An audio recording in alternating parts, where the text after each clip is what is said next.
President Obama signed an executive order Wednesday authorizing sanctions against known cybercriminals as a matter of policy. In a letter accompanying the new order, the president explained, cyber threats pose one of the most serious economic and national security challenges to the United States. The order will authorize the Treasury Secretary to bring sanctions to bear if attacks meet a certain standard of damage to areas such as national infrastructure, the economy, or personally identifying information.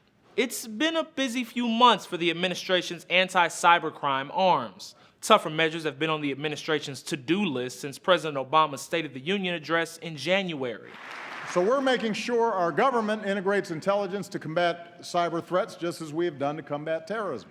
In February, the White House authorized the creation of the Cyber Threat Intelligence Integration Center. The group is intended to organize intelligence and response efforts across the entire government.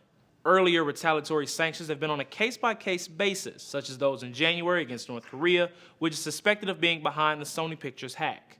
The idea is to standardize the response to future attacks. In recent months, large-scale cybercrime has compromised millions of customers' identifying information and caused $1 billion in losses from banks, including some in the U.S. But critics say the new order needlessly complicates matters. National Journal quotes Amy Stepanovich, senior policy counsel with the digital rights group Access. The Obama administration is inventing new authorities to solve these problems rather than using the tools it already has. The administration's executive order is incredibly broad, addressing attacks against any entity from nuclear reactors to shopping websites.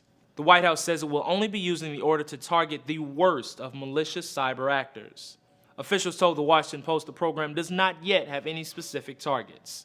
For Newsy, I'm Jamal Andrus.